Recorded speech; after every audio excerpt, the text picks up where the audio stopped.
नमस्कार दोस्तों, मैं महेंद्र कुमार साहू यूट्यूब के ऑनलाइन प्लेटफॉर्म में आप सबका स्वागत करता हूं। तो चलिए आज हम देखेंगे छात्रावास अधीक्षक पाठ्यक्रम के स्वरूप के अंतर्गत बुद्धि के एमसीक्यू। बुद्धि के हम एमसीक्यू पे चर्चा करेंगे। पिछले क्लासेस में मैंने दोस्तों चर्चा कर चुका हूं कि ये जो छात्रावास अधीक्षक के पाठ्यक्रम में बाल मनोविज्ञान के अंतर्गत 10 अंकों के 10 प्रश्न होंगे। ठीक है, तो चलिए आज हम चर्चा करेंगे बुद्धि पे और बुद्धि पे एमसीक्यू लगाएंगे। तो दोस्तों यदि आप लोग बुद्धि से संबंधित वीडियो नहीं देखे हैं तो पिछले क्लासेस में है, मैं लिंक डिस्क्रिप्शन में दे दूंगा। वहां सब वीडियो देख के अगर एमसीक्यू लगाएंगे तो आपको यहाँ पे बहुत ही आसानी से और सरलता से समझ आएगा। और साथ साथ दोस्तों चैनल को सब्सक्राइब करना और वीडियो को लाइक करना ना भूलें। धन्यवाद। चलिए आगे हम देखते हैं बुद्धि से संबंधित। तो बुद्धि का पहला क्वेश्चन हम पे चर्चा करते हैं। बुद्धि एक सामूहिक बुद्धि परीक्षण में सत्या के 38 उत्तर सही हैं। आप इस तथ्य को मानसिक आयु में परिवर्तन किस में करना है? हमको मानसिक आयु में परिवर्तन करना है। तो आप क्या चाहेंगे? तो देखिए हमको मानसिक आयु में परिवर्तन करने के लिए हमको नॉर्मल क्या रहता है, इसका फॉर्मूला क्या होता है? IQ बराबर आपका मेंटल एज है ना और आपका वास्तविक एज इंटू 100। तो हमारे पास क्या क्या चाहिए यहाँ पे बात करेंगे तो शारीरिक आयु मतलब आपका क्या होगा? आपका वास्तविक एज है ना, और उसका बुद्धि लब्धि ये भी चाहिए IQ, बुद्धि लब्धि मतलब IQ। और क्या चाहिए हमको? उसका साले ग्रेड है ना। तो ग्रेड में हम देखेंगे तो हमको ये दो चीज तो चाहिए यहाँ पे। तो इसके लिए हमको क्या परीक्षण के लिए मानकों की तालिका है ना। तो परीक्षण के लिए जो मानक है, क्या क्या मानक है? IQ, मेंटल एज, वास्तविक एज, ये सबको हमको चाहिए। इसी तब हम उनका क्या निकाल पाएंगे? आपका मेंटल एज। मेंटल एज के लिए हमको क्या IQ और क्या चाहिए? हमको यहाँ पे वास्तविक एज की जानकारी चाहिए। ठीक है, तब हम क्या कर सकते हैं? अब उनका वास्तविक आपका मानसिक आयु ज्ञात कर सकते हैं। तो चलिए इसका पहला क्वेश्चन का आंसर क्या होगा? परीक्षण के लिए मानकों की तालिका की आवश्यकता होगी। तो चलिए हम लोग नेक्स्ट क्वेश्चन पे आगे बढ़ते हैं, क्वेश्चन नंबर 2 में। तो क्वेश्चन नंबर 2 में हम देखेंगे यहाँ पे कि हार्वर्ड गार्डन ने सुझाव दिया कि अलग अलग बुद्धि के लिए है ना अलग अलग प्रकार की बुद्धियां होती है। निम्नलिखित में से कौन सी बुद्धि गार्डन द्वारा प्रस्तावित प्रकारों में से नहीं है? मतलब एक नहीं है। देखिए यहाँ पे मैं बता दूं कि हार्वर्ड गार्डनर ने 9 क्षेत्रों में बुद्धि मतलब बुद्धि को 9 क्षेत्रों में विभाजित किया गया है, जिसमें हम देखेंगे अलग अलग क्षेत्र था, जिसमें से इसमें से कौन सा नहीं है। तो यहाँ पे हम बात करेंगे क्या चीज? आपका संगीत में मतलब जिस व्यक्ति के बुद्धि अगर संगीत के प्रति अगर ज्यादा है ना, तो उसका मतलब बोलना चाहिए ऐसे व्यक्ति संगीतकार या निर्माता बनते हैं। और जिसमें तो ये है आपका, ठीक है। उसके बाद दूसरा देखेंगे भाषाई बुद्धि। तो भाषाई बुद्धि में जिसका मतलब अधिक विकसित होता है वो कवि, लेखक, पत्रकार, लेखक या शिक्षक बनते हैं, है ना। यहाँ पे हम बात करेंगे तो उसी प्रकार शारीरिक गति संवेदी मतलब शारीरिक बुद्धि। तो शारीरिक बुद्धि जिसका मतलब अधिक विकसित होता है, ऐसे लोग जिम्नास्टिक, खेल है ना, नर्तक, ऐसे भाग मतलब प्रतियोगिताओं में भाग लेते हैं। तो यहाँ पे हम बात करेंगे तो सीधा सीधा यहाँ पे क्या है? व्यवहारिक नहीं है। जैसे कि दोस्तों इसमें से 9 आपका जो क्षेत्रों में बुद्धि को विभाजित किया है, आपको मैं बार बार बोल रहा हूँ कि आपका डिस्क्रिप्शन में लिंक दे दिया हूँ, आप जाके वहाँ पे देख सकते हैं ताकि आपको यहाँ पे हल करने में बहुत ही आसानी जाएगा। तो चलिए आगे बढ़ते हैं, देखते हैं क्वेश्चन नंबर 3। बुद्धि 7 विभिन्न प्राथमिक मानसिक क्षमताओं का युग्म है। ये किसने कहा था? ये सीधा सीधा क्वेश्चन है कि किसने कहा था? तो ये आपका थर्स्टन ने कहा था। ठीक है, और ये दोस्तों सभी आए हुए क्वेश्चन है, जैसे CTET आपका है ना, व्यापम में असिस्टेंट टीचर 2019 में। तो आप इसको बिल्कुल ध्यान से हल कीजिए और इसी से रिलेटेड इसके आसपास क्वेश्चन आपके हॉस्टल वार्डन में देखने को मिलेगा। तो चलिए क्वेश्चन नंबर 4 देखते हैं। औसत बुद्धि वाले बालकों की बुद्धि लब्धि क्या होगी? तो औसत बुद्धि के मतलब बात करेंगे तो उसकी बुद्धि लब्धि मतलब यहाँ पे हम बात करेंगे तो IQ का बात करेंगे। किसका? IQ level. तो इसका IQ जो सामान्य बालक होता है, औसत होता है, उसका 90 से 109 होता है। तो इसका आंसर क्या आ जाएगा? आपका C। चलिए नेक्स्ट क्वेश्चन देते हैं, क्वेश्चन नंबर 5वां 4 हो गया है ना। तो क्वेश्चन नंबर 5वां में हम बात करेंगे एक बुद्धि, ठीक है, एक बुद्धि परीक्षण जो आपके भविष्य में कार्य करने की प्रकृति की भविष्यवाणी करता है। तो क्या कहलाएगा? ये है ना, कहलाता है। तो इसमें हम बात करेंगे क्या कहलाता है। तो समायोजन परीक्षण है ना, दुश्चिंत परीक्षण, अभियोग्यात्मक परीक्षण, उपलब्धि परीक्षण। देखिए, हम अगर मान के चलो अभियोग्यता मतलब किसी भी योग्यता का परीक्षण कर लेते हैं तो उसका भविष्य का निर्धारण या फिर प्रकृति को हम जान सकते हैं। तो यहाँ पे आंसर क्या हो जाएगा, अभियोग्यता परीक्षण के माध्यम से हम, है ना, भविष्य में कार्य करने की प्रवृत्ति की भविष्यवाणी कर सकते हैं कि ये कैसा है।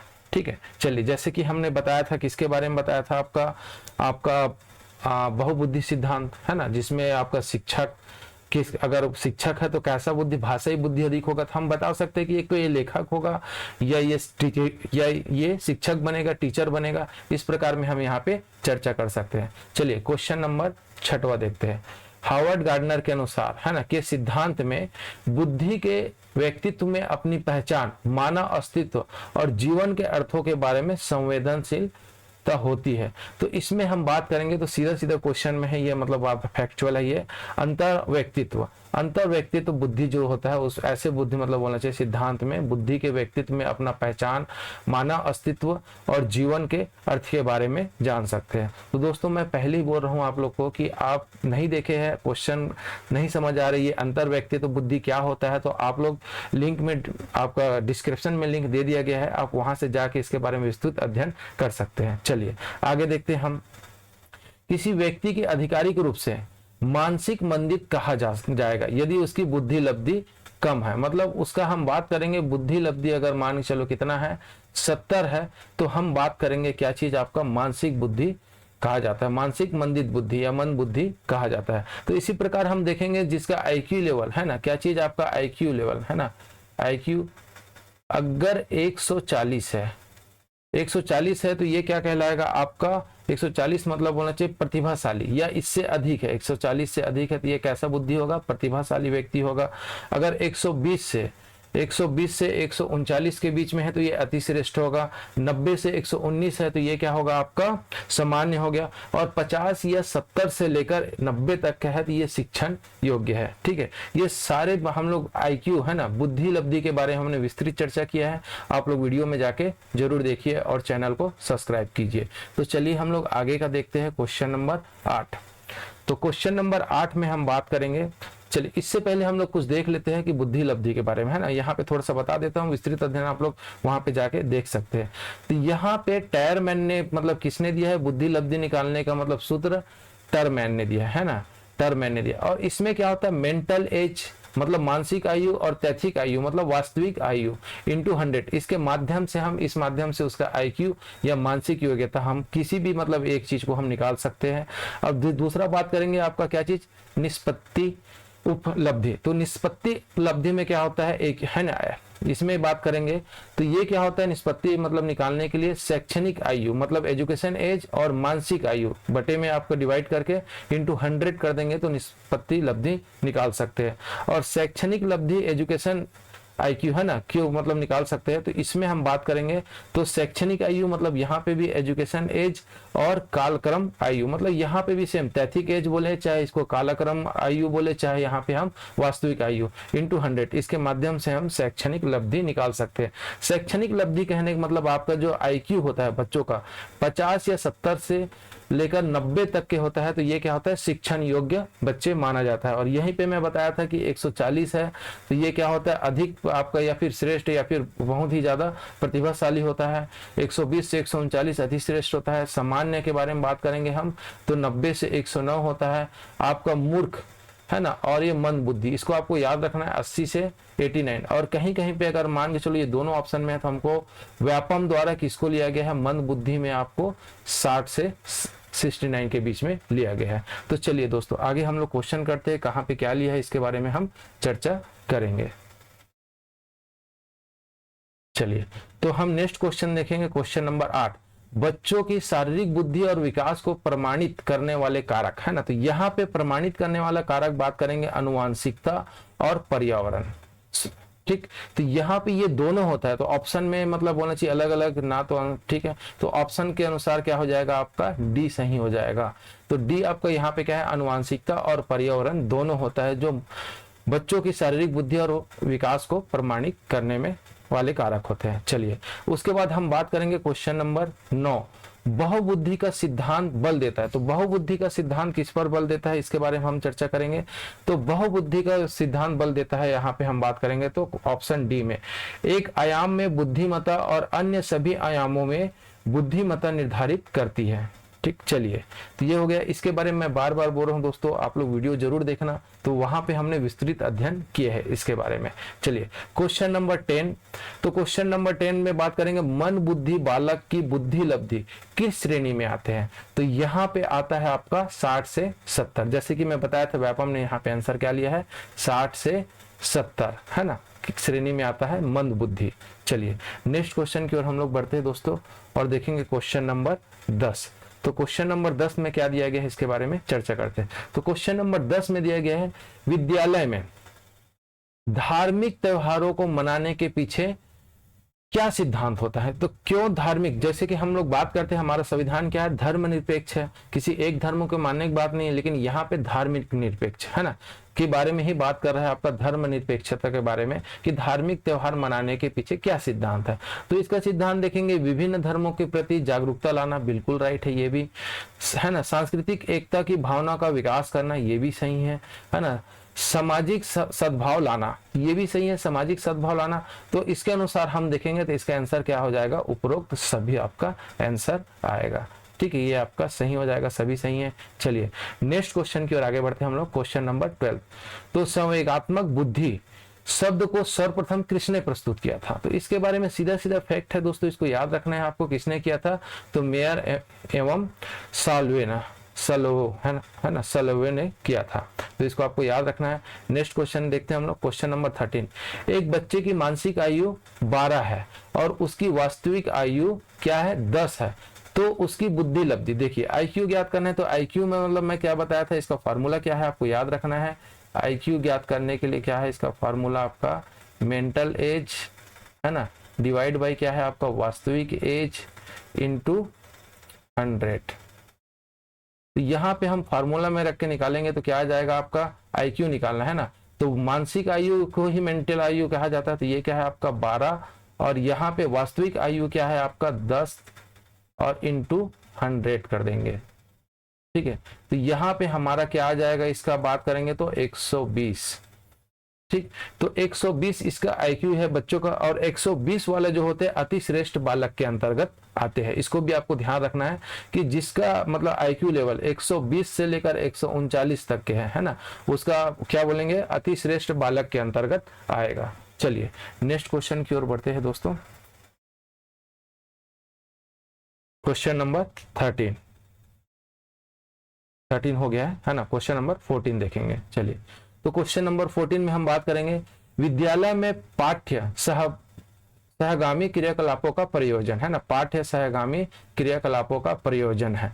तो इसमें हम बात करेंगे तो सहगामी, इसमें देखेंगे तो विद्यार्थियों के आत्मविश्वास को बढ़ावा देना, विद्यार्थियों में प्रतिस्पर्धा भावना को बढ़ावा देना, विद्यार्थियों में अधिगम अनुभूति में समृद्धि, है ना, और शैक्षणिक कार्यों के मध्य विश्राम प्रदान करना। तो यहाँ पे हम सी में बात करेंगे विद्यार्थियों के अधिगम अनुभूति में समृद्धि, मतलब वहां पे अनुभूतियों में अगर समृद्धि करेंगे तो ऑटोमेटिक आपका उनका आत्मविश्वास बढ़ेगा, प्रतिस्पर्धा की भावना को बढ़ावा मिलेगा, और ये सब क्या होना चाहिए। तो दोनों में तो सही है, यहाँ पे बात करेंगे तो ये होता है। और शैक्षणिक कार्यों के मध्य विश्राम प्रदान करना, ये भी इसी के अंतर्गत, अनुभूतियों को हम समझ गए। तो क्योंकि दोस्तों ये भी आवश्यक है, क्योंकि मनोवैज्ञानिकों के अनुसार हम देखते हैं तो हमारा स्कूलों में क्या होता है 40 मिनट की क्लास होती है। इसका एक साइंटिफिक कारण है ना, मनोवैज्ञानिक कारण है। तो इसमें कहा जाता है कि 40 मिनट तक के कंटिन्यू एक बालक का या एक व्यक्ति का मस्तिष्क कंटिन्यू 40 मिनट तक के कार्य करता है,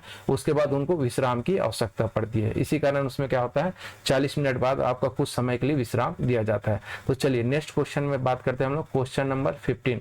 तो मुख्य, है ना, शिक्षक का मुख्य लक्ष्य क्या है। तो इसमें तर्क क्षमता का विकास करना, बिल्कुल ये भी सही है। चिंतन का विकास करना, बिल्कुल ये भी सही है। तो यहाँ पे आंसर क्या होगा, सूचना देना नहीं होगा, है ना। यहाँ पे क्या होगा, तर्क क्षमता का विकास करना और चिंतन करना। तो इसके अनुसार क्या हो जाएगा आंसर आपका ए बी दोनों सही है। ठीक है, तो चलिए क्वेश्चन नंबर 16 देखते हैं हम।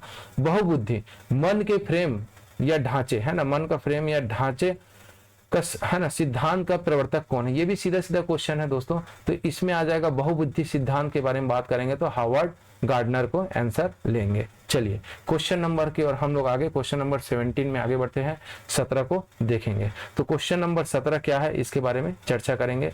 क्वेश्चन नंबर 17, कक्षा अध्यापक ने, है ना, कक्षा में अध्यापक ने संजय को अपनी कक्षा में अपनी कीबोर्ड पर स्वयं द्वारा तैयार किया गया मधुर संगीत बजाते हुए देखा, है ना, और अध्यापक ने विचार किया कि संजय में कौन सी मतलब बुद्धि की उच्च स्तरीय, देखिए मैं पहले ही बताया था इसके बारे में, ये क्वेश्चन आया हुआ है और भी आया हुआ है, क्वेश्चन को थोड़ा सा घुमा के पूछा है।